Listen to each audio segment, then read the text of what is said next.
Good evening and welcome to our parent information meeting tonight regarding our hybrid implementation timeline.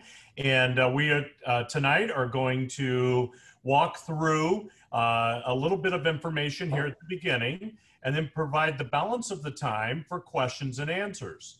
So I'm going to begin tonight by introductions. You can see on our screen here that we have all of our principals throughout Barrington 220 with us this evening to answer questions. We also have some of our senior administrative staff, our assistant superintendents as well, and they will be answering questions tonight based on the questions or comments that come through from our parents. And again, as a reminder, for our parents, you can put in questions into the Q&A tab at the bottom of your screen, and then we will have two of our staff moderate this and be able to answer your questions this evening. I would like to begin tonight with explaining an updated timeline that was sent out last Friday with our hybrid plans, just for clarification. First of all, you all should have received an email from Infinite Campus asking you two questions. And it's so very important that you answer these two questions before Wednesday night at midnight, which is September 30th. It's very important for our staff to be able to prepare then to know who is coming back for hybrid and who will be staying in a distance learning mode. The next part of our timeline will be Tuesday, October 6th. At the Board of Education meeting, I will be updating our board and the community on where we stand on all of our metrics, as well as the implementation details as we prepare for that on October 19th. On Wednesday, October 14th, that will be a professional development day for our entire staff to prepare for this hybrid transition. So that will not be a student attendance day on Wednesday, October 14th. We will continue to have our parent-teacher conferences as scheduled based on our master calendar. So you can see those two dates below. We also will continue our PSAT testing for our juniors at the high school next week, or that particular week as well. And then finally, on Friday, October 16th, this was previously scheduled, that will be a non-student attendance day.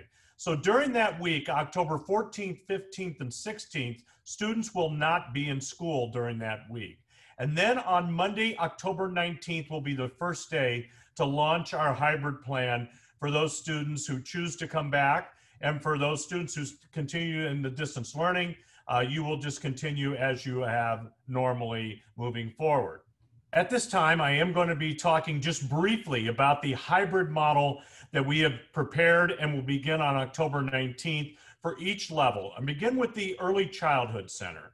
As you can see here on this chart, our earliest learners, our 3- and 5-year-olds that attend the Early Childhood Center, they will be divided into two groups, Groups A and Groups B, if you choose to participate in the hybrid model. If you choose to continue in the distance learning model, then you will be given the Zoom links and continue as you currently have been doing over the last several weeks. But each student will be placed in Group A and Group B, depending on if you've made that selection.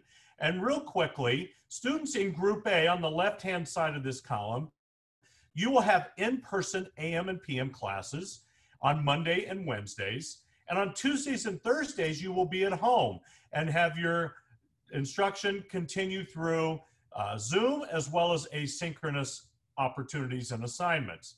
Students in Group B will be doing just the opposite. On Mondays and Wednesdays, you will be at home and you'll be connecting through Zoom with your teacher and also completing those asynchronous activities. And on Tuesdays and Thursdays, you will be in person in the building and during the AM and PM classes. And then students will do a full remote group Monday through Thursday. Again, that will be continue as usual as we have been doing this entire school year up to this point. I also want to spend a few minutes talking about the elementary model. And here again, you will see an A and B selection model for the people who choose to participate in the hybrid model. Let me talk briefly about how that will work. As you can see on the left-hand side of this column, if your child is in Group A, then Group A will attend school in person on Monday and Tuesday starting on October 19th. During that time while they are in the building, they will be provided the math and literacy instruction face-to-face with their teacher. Then that group A will go home at midday, and then they will begin their remote or asynchronous instruction in science and social studies. They also will have specials. Music, art, physical education, library, and STEM will take place in the afternoon in Group A during Mondays and Tuesdays. Group B on Mondays and Tuesdays will do just the opposite. They will participate in the asynchronous science and social studies, and then the specials synchronous activities and asynchronous activities in the morning. And then in the afternoon, they will have the direct literacy and math instruction from their teacher via Zoom, as they have been doing up to this point in the school year. Wednesday will be an all remote learning day. All students will be in session with their teacher in the morning for synchronous instruction from 8:30 until 12:15. Then they will break for lunch. And then in the afternoon, everything will be asynchronous and individual opportunities for teachers to follow up with students and provide direct support in that way. On Thursdays and Fridays, the B group will have the in-person literacy and math instruction in our schools in the morning with the teacher. The Group A people on Thursdays and Fridays will have remote instruction through asynchronous science and social studies assignments, as well as direct instruction synchronously with our specials people.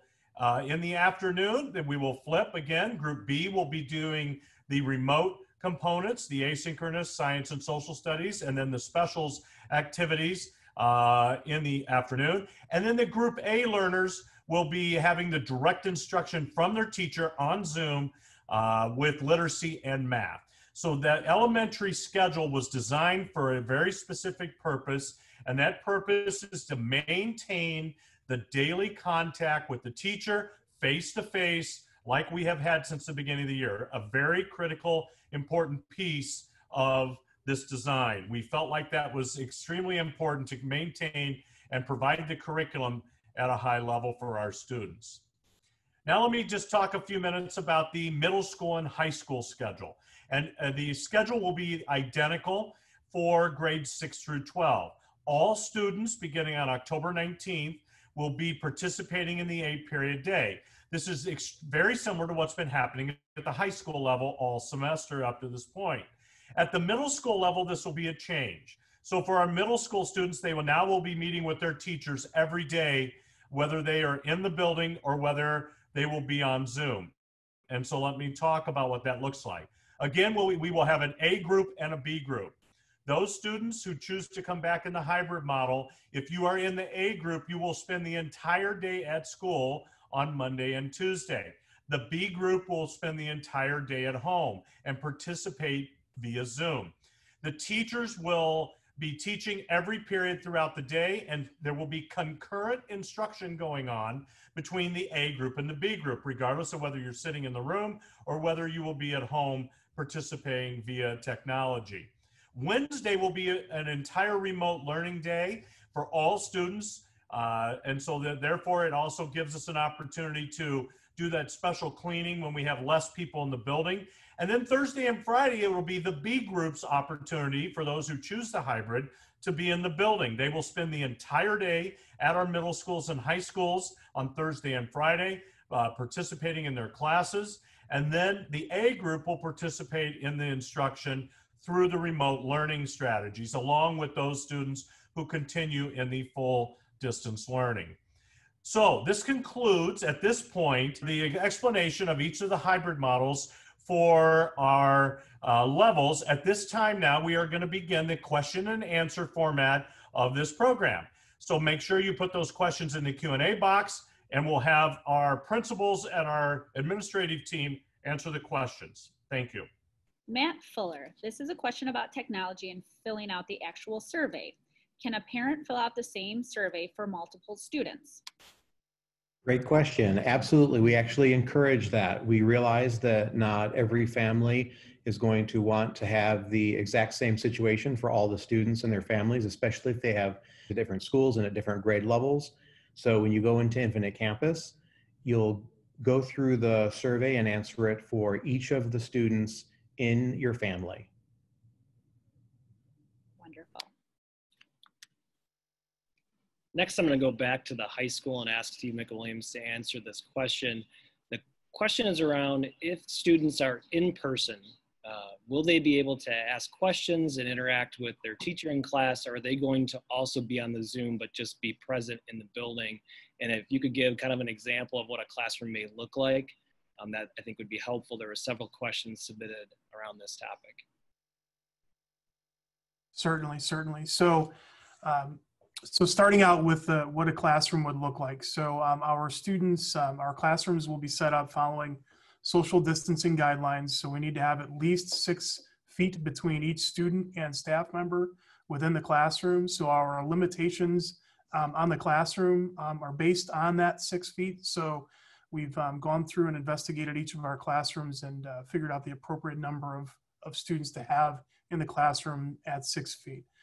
In terms of the instructional model, certainly yes, there could be some synchronous instruction that happens through Zoom where the students that are participating at home participate through Zoom with the students that are in class. But that's just one model of several that teachers could use. I would anticipate that certainly there will be some interaction between teachers in the classroom. I would imagine that in some instances, teachers may find it appropriate to use Zoom breakout rooms with those students that are participating and at home through distance learning, and some small groups with those students that are actually in person. I can imagine also we've been doing quite a bit of work here at Barrington High School for several years on a blended model where we may have students working at home on individual projects where in class, while they've got in-person learning, teacher might be doing a small group discussion with those groups. So these are all strategies that we've been working on and developing. Not thinking we'd ever have to use them for something like this, but they certainly apply the blended models that we've been developing and in servicing for 4 to 5 years now. So hopefully that answers the question. Okay, so this also goes into operations. So Dr. David Bind, I'm going to ask you, there's a few questions about what does deep cleaning entail? For example, the Wednesday deep cleanings, how are we going to keep up with the classroom and bathrooms? How often? And what about the kids that go on Thursday and Friday? Will there be weekend cleaning? Thank you. Those are good questions. And actually, we'll be doing a deep cleaning every night. So the bulk of the cleaning that we do for our buildings actually happens in the evening shift after students are gone, and typically when most of our staff are gone as well. So that's when we will engage in deep cleaning, and we do that after every night. So students who start on Monday will have the benefit of a building that has been cleaned on Friday night. On Wednesday, we'll have the opportunity without having as many students in the buildings to be able to go even deeper than a typical deep clean and be able to address additional high-touch surfaces. We'll be wiping down all high-touch surfaces, but there are sort of the slightly less high-touch surfaces that we'll also be making sure that we're wiping down on Wednesdays. So that gives us an opportunity to engage in some other cleaning that isn't part of the normal deep cleaning routine, but our buildings will be cleaned every night, and we're excited to make sure that we've got a safe environment for our students. Thank you.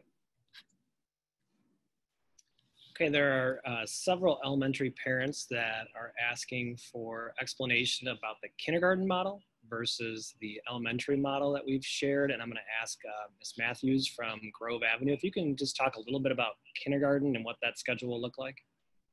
Sure. So each kindergartner will participate in a 2.5-hour day. And if they are a student who is in group A, and they've opted into the hybrid model, they will attend in person for their 2.5 hours in the morning, and then they will be done for the day. And group B students who will be remote will then have their 2.5-hour day remotely via Zoom with the teacher. And then that will flip on Thursdays and Fridays. So group B students would be in person in the morning for 2.5 hours, and then group A students would be with their teacher for 2.5 hours in the afternoon. The time that they are not in person or not remote with their teacher, they will not be given assignments to do asynchronously, because we will be fulfilling the 2.5-hour day already in their in-person time with the teacher. And then on Wednesdays, they will be following the current schedule that kindergarten has for our Wednesday days. And that is equivalent to the 2.5-hour day between their synchronous and asynchronous activities. Great. So this is for John Breach. If an individual chooses the hybrid option, but it's not a good fit for the child, can they move and switch back to remote learning?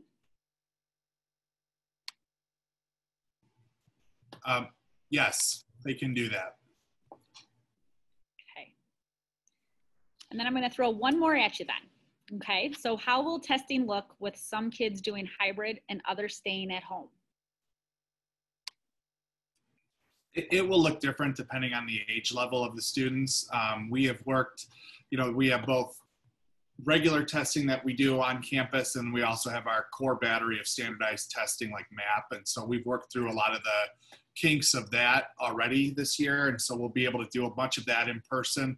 We're going to try to do as much of the testing as we can in person, but we do have some great technology features that will allow us to do some testing, or how students demonstrate knowledge in different ways, whether it's a test or demonstrating through some other application. It'll be different depending on the level and the teacher choice. Great. Okay, we're going to go to middle school next. I'm going to ask Mr. Lobbins, principal at Prairie Campus, to answer this question. Several parents want to know, since students at middle level will be rotating from class to class, what steps or things we've put in place to make sure that the desks in the rooms are appropriate for the next group coming in? Good evening, everyone. Really good question. So once we get our final numbers, based on all of our parents finishing the questionnaire, we'll have more details as to the number of students that will be in our classrooms. We've thought of a couple different options. There may be an opportunity for us, as all desks will be, when the students are in the classroom, they'll be 6 feet apart, at least 6 feet apart from each other. But if we have the ability, we may put double the desks in a room, so we can set up a scenario where you'll have your first hour kids sit in a red sticker desk, all 6 feet apart. And then when they leave, the second hour kids will come in and they might sit in blue sticker desks, which are also 6 feet apart. That'll give us some opportunity where our teachers and custodians will both be able to work together to clean the desks after the class periods. Wonderful. Okay, so this is for Dr. Cynthia Armadeus Maxwell. If your child chooses to go remote, will he continue to have the same teacher he currently has? Good evening. Thank you for asking that question. We will be able to determine the exact classes depending on which students are selecting remote or in person and our staffing. So on October 9th, when you find out if your student is in group A or group B, or if you're remote, that's when you would find out who your child's teacher will be. Thank you, Cynthia. Let's stick with elementary for a minute. I'm going to ask Mrs. Schumacher, our principal at Rose Elementary, to several parents asked, why did we choose to have a split model and not just have our elementary students attend for an entire school day in person? Can you talk a little bit about the elementary model? Sure. Thank you, Dr. Winkleman. That's something that our team talked about a lot as really one of our core beliefs, that we felt it was very important for all of our students, whether in person or remote, whatever their choice was, to get to work with their teacher every day. So all students we know have great benefit from having direct instruction from their teacher, in the moment guidance. They get feedback, they can get learning strategies. With this option, whether a student is coming in for in-person instruction during the morning or having remote synchronous instruction with their teacher, they're going to have that opportunity every single day. So that's really one of the reasons that we really felt strongly about this model because we wanted there to be really opportunities for all students, depending on whichever path that they were choosing, to have that connection with their core teachers for literacy and math instruction. Okay, I'm going to go to the middle school. And Travis Lobbins, how will you handle band at the middle school? Good question. So depending on whether it's Prairie or Station, we'll both operate band in the same manner. And it may look different between if a student is in remote learning or in-person learning. So what we'd like to do is utilize our outdoors as much as possible with our band teachers to help spread our students out, while we'll also continue utilizing the technology we've been using thus far for our remote learners too. So it will depend on, again, the numbers of students that we have based on who stays home and who comes to the building as to how we will move forward with the actual in the building classroom, and then what we do when we go outside and set up the scenario out there as well. Thank you, Mr. Lobbins.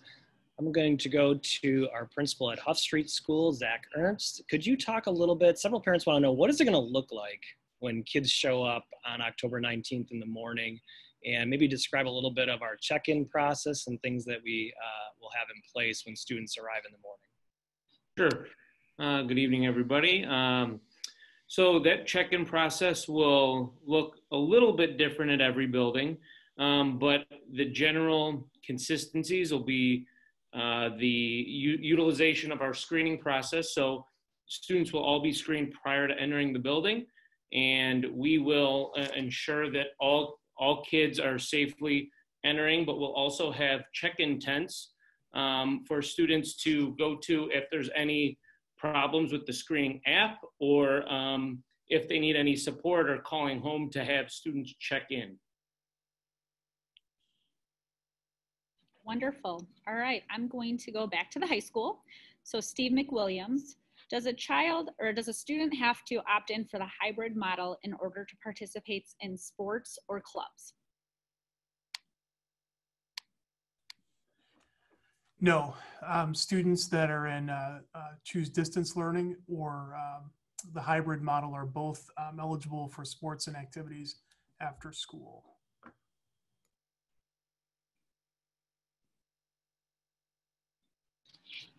Okay, I think we haven't asked Mr. Johnson up at North Barrington Elementary School a question yet. So some parents, I want to stick with the theme of what's school going to look like, right? Because this is a change for us.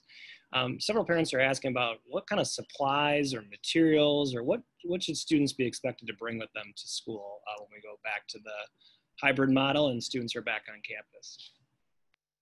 Thanks, Craig. Hi, everybody.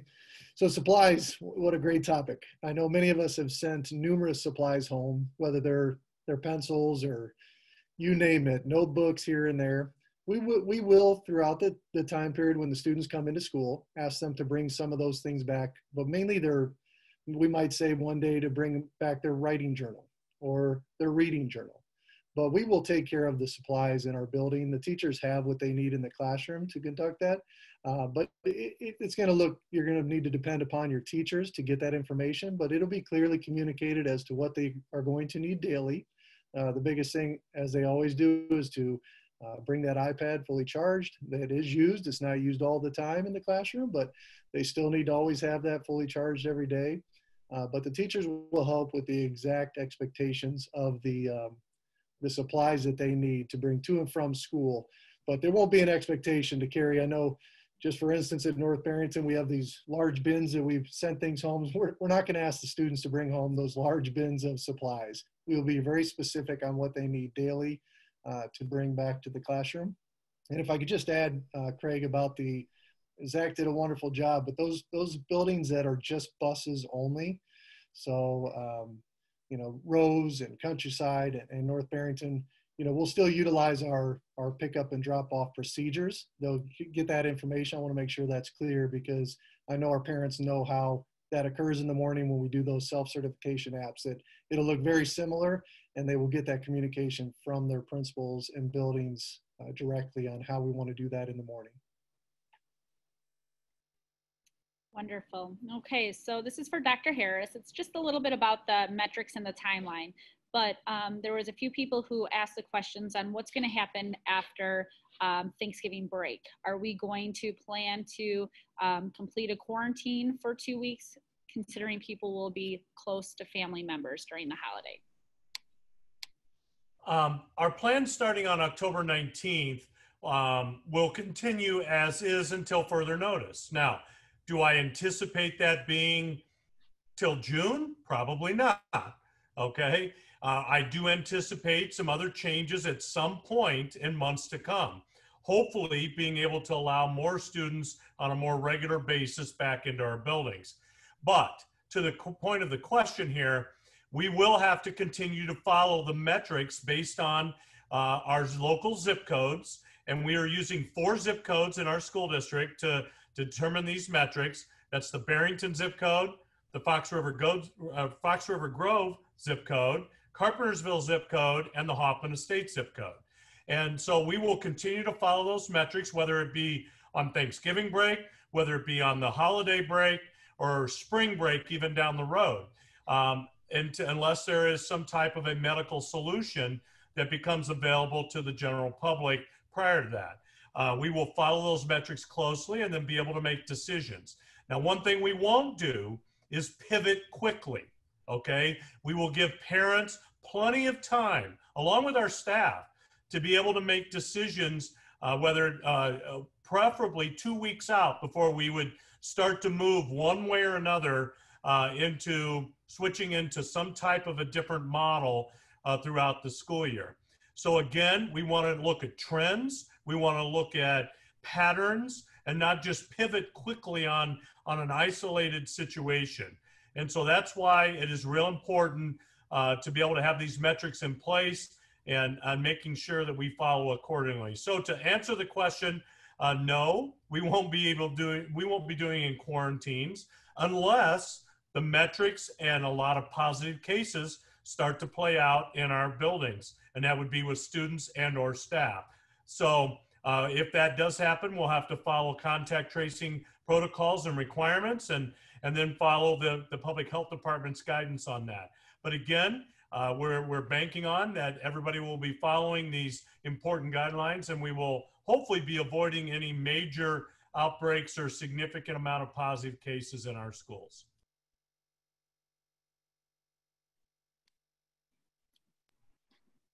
Okay, next I'm going to go to Dr. Korb, our principal at Countryside Elementary School. Some parents are asking if they choose hybrid and it's not working for their family, should they contact the school principal? What's the process for trying to communicate what's the best learning path for the child? Can you talk a little bit about that process? Yes, thank you so much for the question, Dr. Winkleman. I'm going to kind of expand on what Dr. Breach or Mr. Breach was saying regarding, excuse me, regarding being able to come back from that and change your mind. I would continue to encourage families to work with their teachers first and talk through that process regarding how the distance or in person is going for their child. And then if there's any concerns, of course, work with your building principal. We would be happy to support you through that process. And then also, decide what the next steps are for you. I'm going to stay within the elementary portion of this and ask Paul Kirk, how will social distancing and safety guidelines be enforced and maintained within the classroom setting? How do we keep our plan to keep the students far enough, but yet understand what the guidelines are? Thank you, Mrs. Reike. The students that we've had in the building, they've done a great job following the markers that we've laid out 6 feet apart on the hallway floors. And they do a really nice job following that visual for them. So that's one way social distancing has already been applied. Expanding on arrival at school, many of the schools have already gone about setting up similar markers on the outsides of their buildings, so that when students arrive at school, they have visual reminders of what 6 feet looks like and where to stand and wait between students.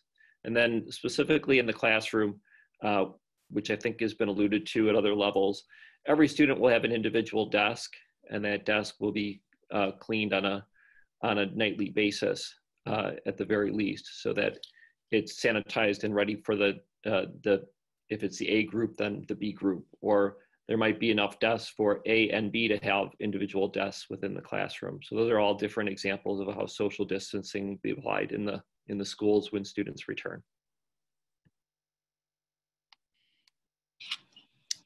Okay, our next question is around the air purification and our HVAC systems. And I'm going to ask Dr. David Bine if you could talk a little bit about our HVAC systems in all of our buildings.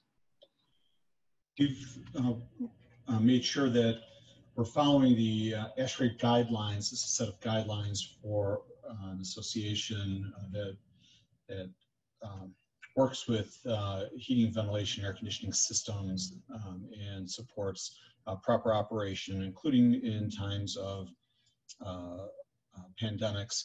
So they provided a set of guidelines as to what we should be looking at, and as a result, we've made sure that we're maximizing the fresh air intake for our buildings.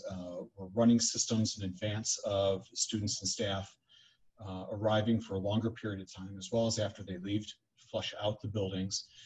We've also upgraded our filtration systems to MERV 13 filters with gaskets for all the systems across the district that are able to support that type of filtration system. Wonderful.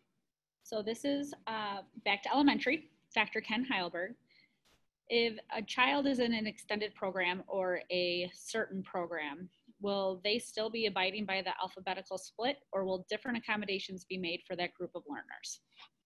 Great question. That will, depending on the given circumstance, but a lot of the, for example, extended, 5th grade, you will automatically be put in group A, regardless of your last name. Another example, 4th grade, you are put in group B, regardless of your last name. And there are a couple other variables that is in the information that Dr. Harris sent out on Friday that gives you some parameters that all the schools will be utilizing.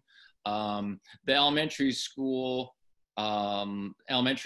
are going to try to abide by the alphabet like the secondary as much as possible, but we do have a few variables like extended, like I said. Another main parameter for all the schools is, again, siblings being together. So is everybody in A going to be the first half of the alphabet? No. But we're going to do the best we can. But there are a couple programs, like I said, that will be put into A or B. And that is in detail and information the district sent out. You think I got that one okay, Ms. Reike? Thank you. All right. Just about to say wonderful, Dr. Howell. Thank you, sir. I appreciate it. All right, let's go to high school next. Several high school parents are wondering, with it being our largest campus, different questions about, will the students be wearing masks? Will they be, what will passing periods look like? I mean, just I think concerns about the number of students on campus. So Steve, can you talk a little bit just about the plans, kind of like a day in the life at Barrington High School? Absolutely. So Craig, I think I'll just start right from student drop off in the morning. So first and foremost, we are looking to separate our entrances. For those of you familiar with the high school, the main parking lot in the west area seems to be a major entry point. So we are actually going to move the buses to the back of the building and utilize a separate entry for buses, drop off and pickup, so that the front of the building can be specifically for drivers and for parent drop-offs. We'll send more information about that. We're asking parents to no longer use the front entrance near the auditorium or the back of the building for student drop-off, to strictly use the west wing. The front portion of the building, the main entrance, will be used for walkers only. And as I said before, we've got a separate entrance for buses. At point of entry, students will have to show the self-certification app. They will also be required to wear their ID along with a mask. In a building as large as the high school, even though we'll be at about 40-ish% capacity, we need to be able to identify the adults and young adults that belong in the building. So those are two requirements: mask on, ID on at all times that they're in the building. Students, when they arrive, will be asked to go directly to their first period class. We will have supervision in that classroom. Again, that will help us to maintain social distancing. In preparation for the school year, we have designated certain hallways based on direction. So we have a definite traffic flow in the building.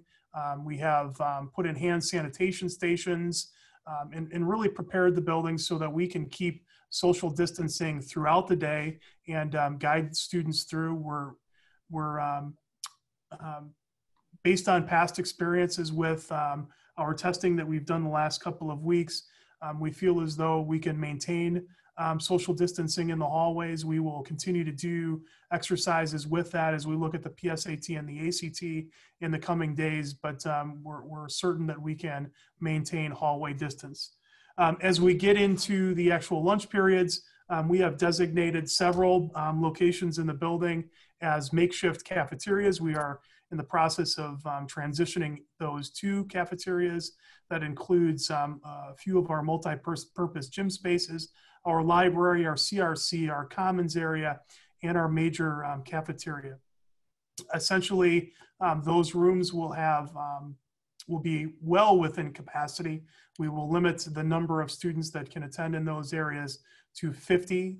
That will include our supervision. So we will be well within the guidelines in terms of that.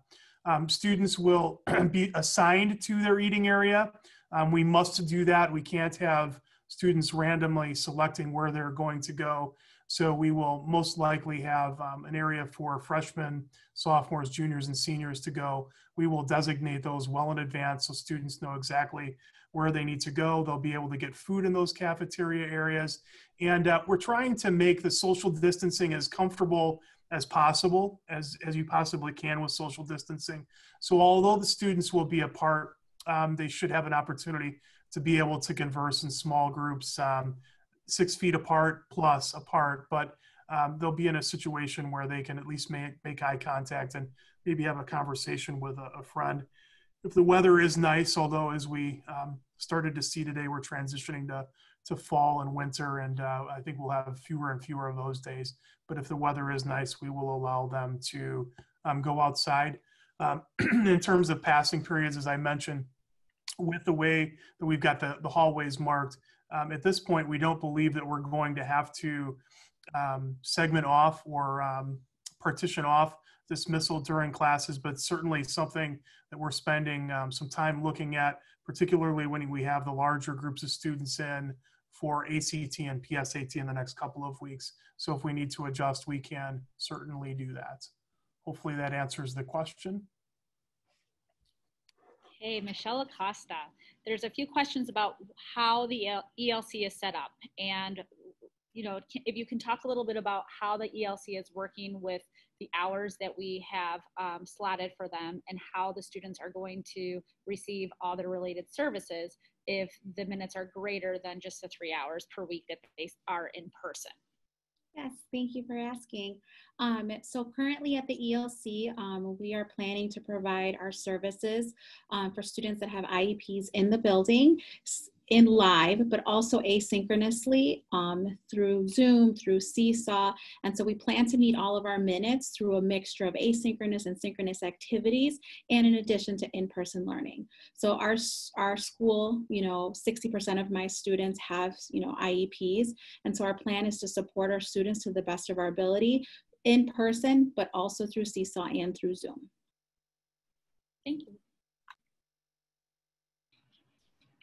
Okay, several elementary parents have asked for a little bit more detail and explanation of science and social global studies, and I'm going to ask Mrs. Matthews, our principal at Grove Avenue Elementary, to talk a little bit about science and global studies at the elementary level. Sure, great. It's a great question.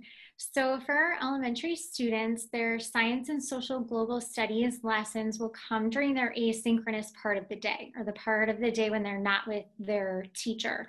And those are going to be lessons that will potentially be pre-recorded for students for them to watch. They may be interactive via Seesaw, but they will be provided with specific directions or instruction still in the area of science or social global studies. Currently, our steering teams are making recommendations for exactly what those will look like, and our district coaches are helping to create those lessons for us to provide to students. And then on Wednesdays, when our teachers have their entire class together for remote learning, those would be days when the classroom teachers would also be able to potentially do some live experiments with students for science, or circle back and provide feedback and additional instruction in the area of science and social global studies. Wonderful. So Dr. Fuller, this is about the self-certification app. Can you go into a little bit of where they can find it and what is actually on it? Absolutely. To access the self-certification app, any student or staff member can go to the website health.barrington220.org. And when they get there, they'll be asked to sign in with their Infinite Campus username and password. And as soon as you enter that information, you'll get 6 questions. Each of the questions are about COVID-19 situations. Some of them are about symptoms. Some of them are about whether or not you've been exposed.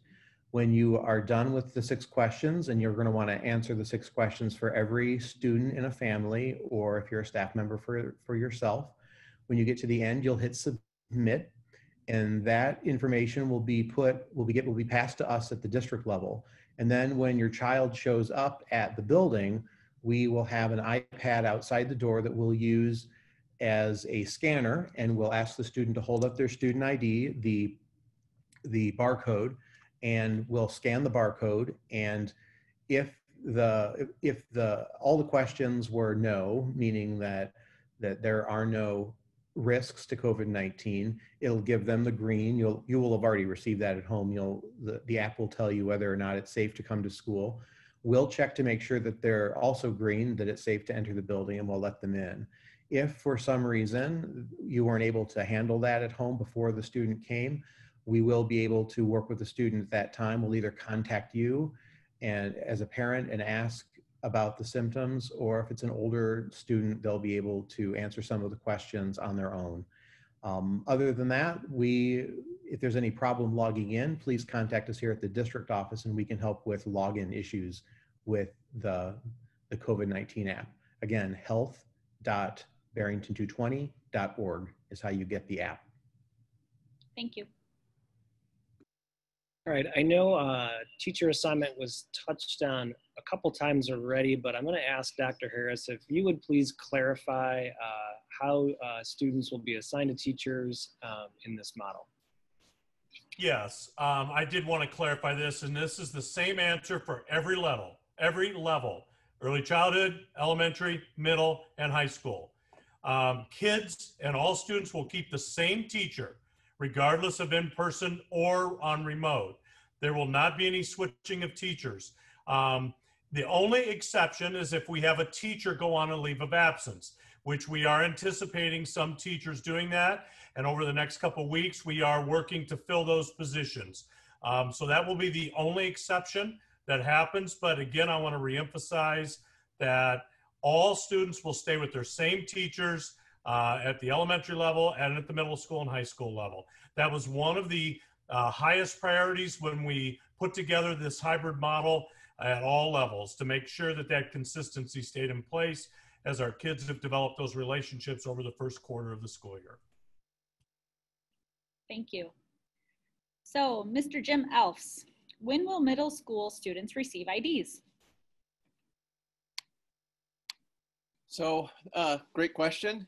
Some of them that are coming in for MAP testing right now, actually, if they've chosen to come in, we're distributing those at this point. We had just conversations about that today, actually, about how to handle that on the first day when the kids arrive to school, of handing them out then, or to do a pickup from the parents. We will make sure that over the course of the next couple of days, we communicate that with parents exactly how we're going to get those student IDs to the students prior to school starting. Wonderful. Thanks, Jim. Our next question, we had several parents ask about the grouping of students or what Chinese immersion families can anticipate in this new model. I'm going to ask Dr. Korb at Countryside Elementary School if you would please comment on the Chinese immersion program. No problem. Good evening. Let me just walk it through with everyone just for a moment. First, in the morning sessions, if students are in person, they will be receiving live in-person instruction in English, and that will be happening on Monday and Tuesday if they're in Group A, and then Thursday and Friday if they're in Group B. If they are at home learning, then they will be receiving their Chinese instruction via Zoom in the morning while the students are receiving their English on campus. And then it'll be vice versa on the afternoon, except for all of it will be done remotely. So in person, it'll follow the same in-person schedule as the elementary students in the morning, but in the afternoon, both English and Chinese will be going on remotely. Hopefully that helps to clarify that. Some more information will be coming out to our Chinese immersion families very soon, and specific to the class placements and how that's going to look for our Chinese immersion families. Thanks. All right, this next one's for Beth Jones, and it has to do with PPE. So what are the appropriate face masks, and will students be receiving face masks? So yes, students get a face mask from the district. I saw a question in there too about vents. We prefer that students not wear masks with vents in them. And we also would encourage people to avoid the gaiters, which are the masks that come up around your neck. They just show in some of the research that maybe those masks aren't as secure for everybody else as the masks that cover their mouth. So the best thing to wear would be the blue medical surgical masks or a double material mask, so double layer of material mask. We also had somebody ask a question, I think, about the shields. So you could wear the masks and the shields. That's a real double protection. But as long as people are wearing masks and washing hands and keeping distance, that's our main focus.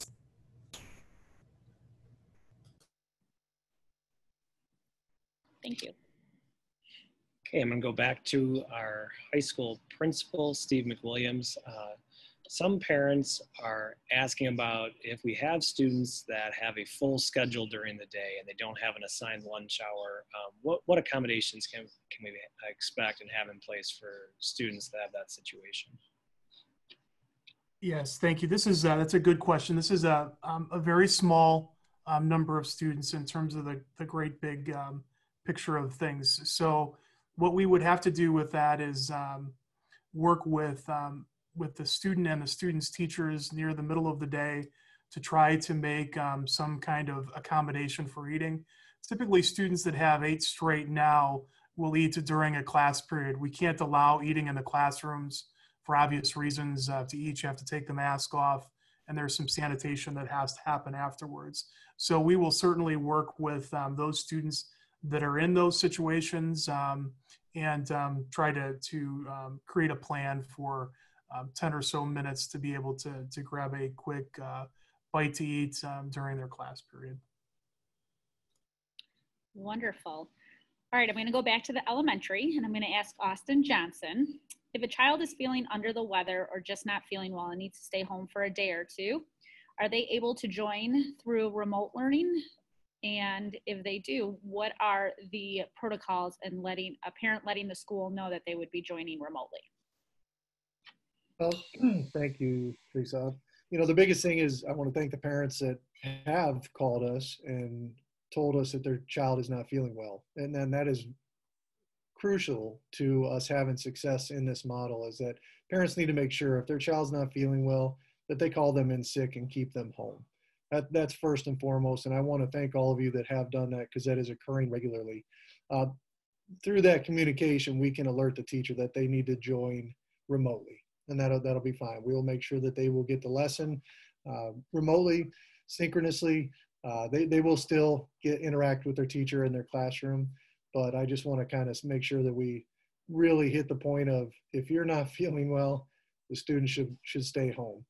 That most likely will result in the nurse is going to probably have a follow-up conversation with you to find out what's going on and make sure we are following all those protocols guidelines that are set in place. Thanks. Okay, I'm going to go back to Dr. Harris. Can you clarify, there are still parents that are still wondering a little bit if this is just for this fall semester. I know there's a calendar attached to, but would we consider any changes sooner than December, or is this indefinitely the model that we're going to be in for the remainder of the school year? I would say this, at this point, this is the model that we will be using for second quarter, which would be October 19th through December 23rd. So basically up until the holiday break. However, I always reserve the right to tweak it a little bit. I do not anticipate a major shift in this model before the first of the calendar year.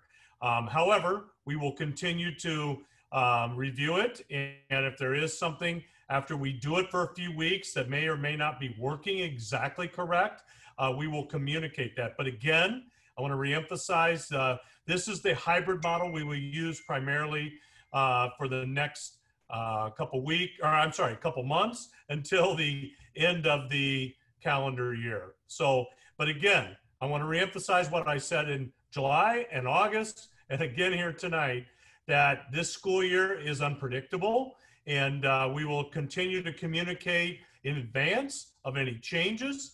And but I do not anticipate that happening for up until now, until the holiday break. Okay. Dr. Harris, I don't mean to throw you on the spot again, but we had quite a few questions asking what the protocol or procedures are if a student or a staff member is diagnosed with COVID-19 and they are part of the hybrid model. Yes, that's a great question. And again, this particular process has been in place since the very beginning. If you do go back to our original lengthy document, the Return to Learn document, it talks about the contact tracing that will take place. So if we have a staff member or a student that has a positive test result in our buildings that has been participating in in-person instruction during the hybrid model, we will implement our contact tracing process. All of our school nurses have been trained on the contact tracing by Johns Hopkins University, and they will follow that process and work in conjunction with the Lake County Health Department to determine if there is any other students or staff members that have been impacted.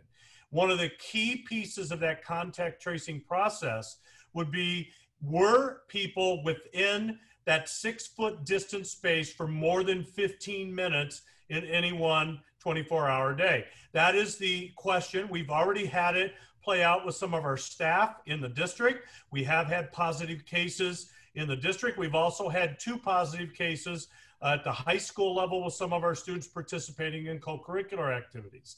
So we went through that process. It usually takes a couple days. If that happens, then we will quarantine for 14 days any of those individuals that were inside that space of 6 feet. That's why the 6 feet of social distance is so critical in any of these models in our facilities.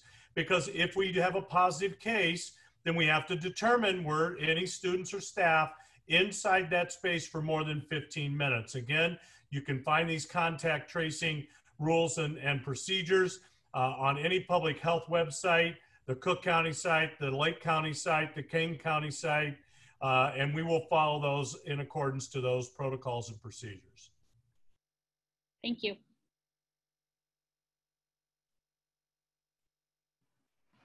Okay, I'm going to go back to middle school and ask Mr. Lobbins, our middle school principal at Prairie Campus. Some parents are asking about what PE classes look like and if we're going to run PE classes in this model. Thank you, Dr. Winkleman. Good question. PE classes will definitely look differently, but we will be running all of our PE classes. So none of our students will be dressing for PE, nor will any of our locker rooms be utilized by the students. So what our classes will be is we will be going outside as much as possible to serve on multiple purposes, to get some exercise for our students, but also to get plenty of mask breaks and get some fresh air. Both middle schools will have a large tent outside of the building as well that they can utilize for PE, depending on the weather and things of that nature. But PE will look a little bit differently, but we will still hold it. And the expectation is that our students will continue to exercise and take part in that experience. It will just look different in a sense of gameplay and sharing of equipment and things of that nature. But so moving into this for the fall, we will be getting them outside every single day that we can. Wonderful. This is for Steve McWilliams, and it's just asking really about the setup and the schedule for hybrid. So a few questions about, is there room for flexibility for students to not attend all the hybrid days, but maybe one here or one the following week? And then also, if they chose to opt into the hybrid, is it an all go for the whole semester, or do they have to, or can they come in at certain times? So it's a good question. So, I've seen a couple of other questions on the feed that actually tie into that. So as we build this model, we're actually looking closely at our classrooms. That's our limiting factor. So we need to make sure that we've got appropriate spacing in all of our classrooms. So to answer that question is a difficult one, because we will build a model or build our actual classes based on safe capacity. So if we've got individuals that are in a situation where they'd like to have some flexibility, they're in remote learning, but they'd like to be able to come in as we're doing now for certain labs and such, we'd have to deal with those on a case-by-case basis. I won't say no to that, but I can't say yes. I'd like to, we have to have firm numbers that we can rely on in order to be able to build the plan. So it's really important that people fill out the survey as quickly as possible, and that will allow us to adjust our A and B days to match the needs of our classrooms and keep them safe. And from there, we may have some flexibility, but I can't commit to it at this point. Thank you. Okay, I'm going to go to Beth Jones. Several parents are wondering if they have a child that is sick or exhibiting symptoms. Do the siblings, if they have any brothers or sisters, would they also be required to stay home? Could you talk a little bit about the health requirements?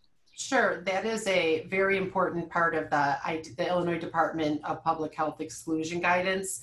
It explicitly says that if a household member is of a symptomatic individual, does not have clinical evaluations done or COVID testing done yet, that they must quarantine. So the sibling needs to quarantine if the family member has not had the testing done or been seen by a doctor.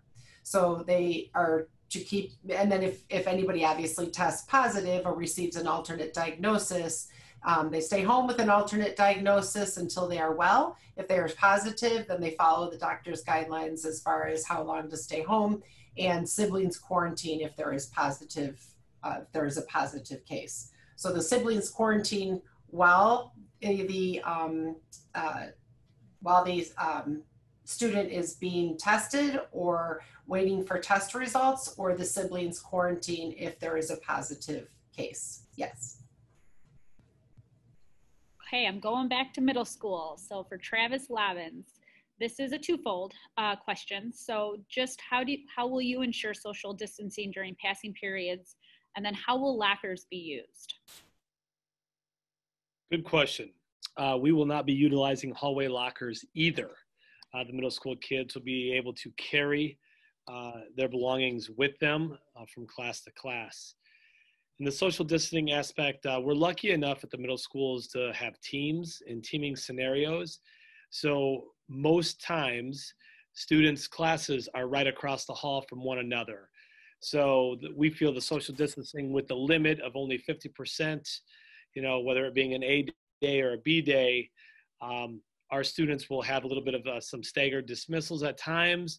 Our teachers have the flexibility to do that and work within their own teams and pods to make sure that happens. Thank you. Okay, I'm going to go back to our high school principal, Steve McWilliams. Some parents are asking about recording videos of lessons and if that will be part of the process when we return. Is that part of the model? Can you talk a little bit about the instruction that will take place and if teachers are required to do that?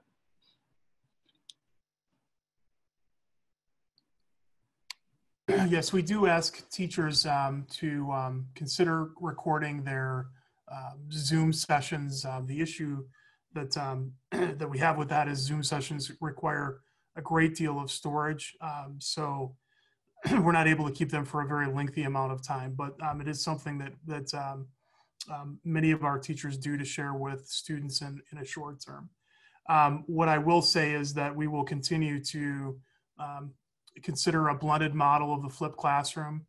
Many of our teachers are doing this at this point as well, where they're sharing mini lessons with students at home and distance learning, so that students can review those videos time and time again to be able to pull notes and learn different techniques and strategies and such. So we will continue to use that as an opportunity or one of our tools in our instructional toolbox. I wouldn't say it's a blanket statement across the board though, but it is definitely something when appropriate that we will utilize. Wonderful. Going back to elementary, and Heather Schumacher, can you just explain, will there be snack time during the day when students are in person? Thanks, Mrs. Reiki, great question. So if we are looking at our schedule, we have students in person for the 2.5-hour block. Anytime students would need a snack break, we would couple it with a movement break, and we would most likely want to take the students outside to get a little bit of fresh air to do that. So we realize that having the kids, you know, sit in their seat, that's a long time for elementary students. We want to be mindful of that, but we also want to honor the social distancing and all of the proper protocols. So we would utilize our outdoor education spaces for that and have movement with it. Thank you.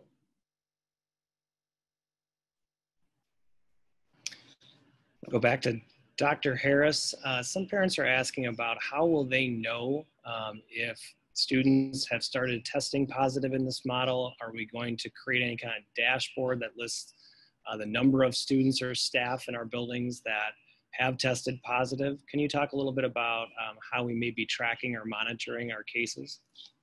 Yes, we will be following the same protocol that's required by our public health officials. So if we do have a positive case in any of our buildings, whether it's students or staff, we cannot release the name of the individual, but we will release the details behind the situation. We will send out a letter that indicates that a positive case or cases have been verified at that particular site, and all of the expectations and guidelines. It'll list the number of students that or staff that were affected, and also the amount of employees and students that will be quarantined. So again, this will have an impact on our programming if we do have these positive cases. You know, we have not determined yet at this point whether or not we will actually be posting some type of a you know, running dialogue on that. We are hoping that it is isolated situations, and then we will be communicating those one-off type of situations.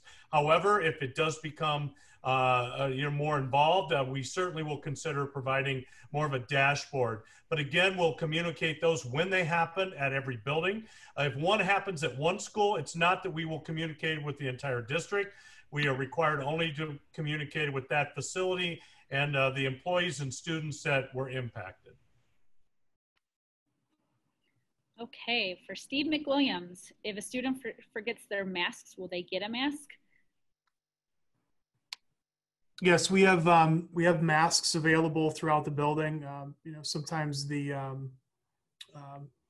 cloth masks, the little arms break. So we'll have extras of those here as well. So again, if a student has a mask issue, we can certainly replace those throughout the day. And again, hand sanitizer and cleaning stations throughout the building. So plenty of PPE.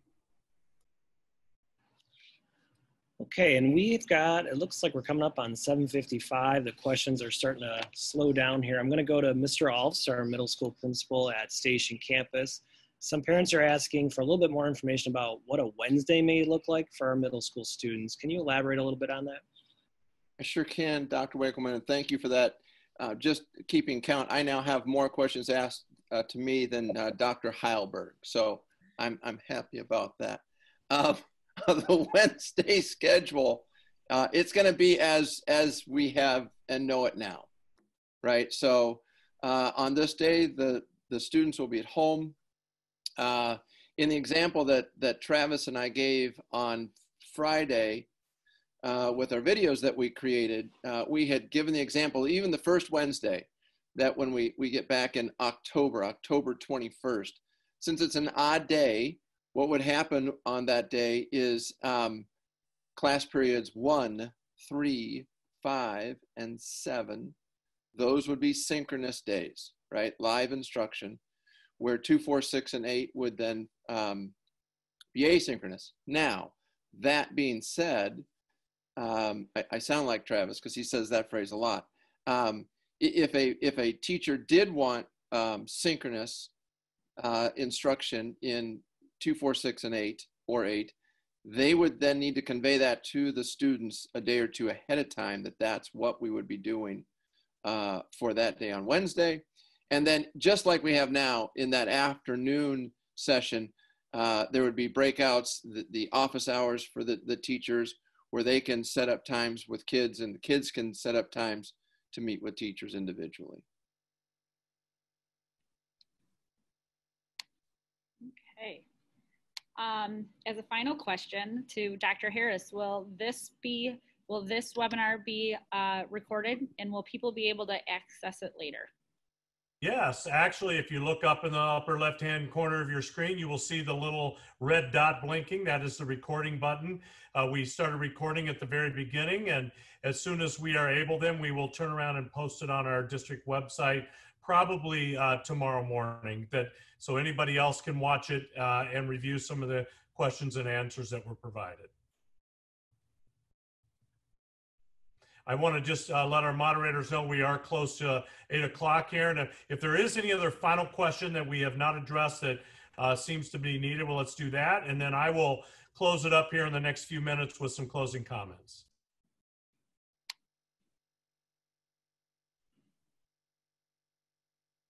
Quickly scanning through the list, Brian, I really do think we've touched on the questions that have come up. So it may be a good time to do a wrap up at this point.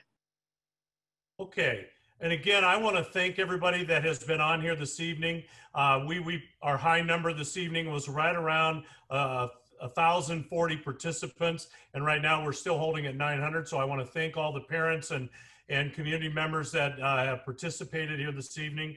I hope this was helpful. That was our intent, to be able to provide some feedback and questions and answers. But I know there's much more that we may or may not have spent time on tonight. I encourage you to follow up with your principals at every level. They are the best person at this point moving forward to be able to answer questions and be able to get back to you with any comments or concerns that you may have. I also want to remind everybody it is critically important that you answer the questionnaire that was sent to everyone today for all of your children. The questionnaire will be open through the midnight on Wednesday evening. After that, if we have not heard from you, we will be making phone calls to every parent that we do need to hear from to be able to make the selections on the questionnaire. And again, I want to just reinforce that the purpose of this questionnaire is not to gain public opinion. The question of this questionnaire, or the purpose of this questionnaire, is about you making a choice for your child whether or not they will participate in the hybrid model and come back to the buildings in person, or whether they will continue in the distance learning. It also is critically important that you answer the question about transportation, so we can be as efficient as possible on providing that needed service for our students back and forth to and from school. So again, I want to thank everybody for participating this evening. Also, I thank our staff and our principals here for answering the questions. I do want you to know that we are working every day to figure out this unique circumstances with this pandemic and to provide the best quality education possible with a focus on continuing that high quality instruction. We know our teachers are doing every single day, and they are working extremely hard with your children and for your children. And we look to hope to do that more in person starting on October 19th and into the future. So again, thank you for participating and have a good evening.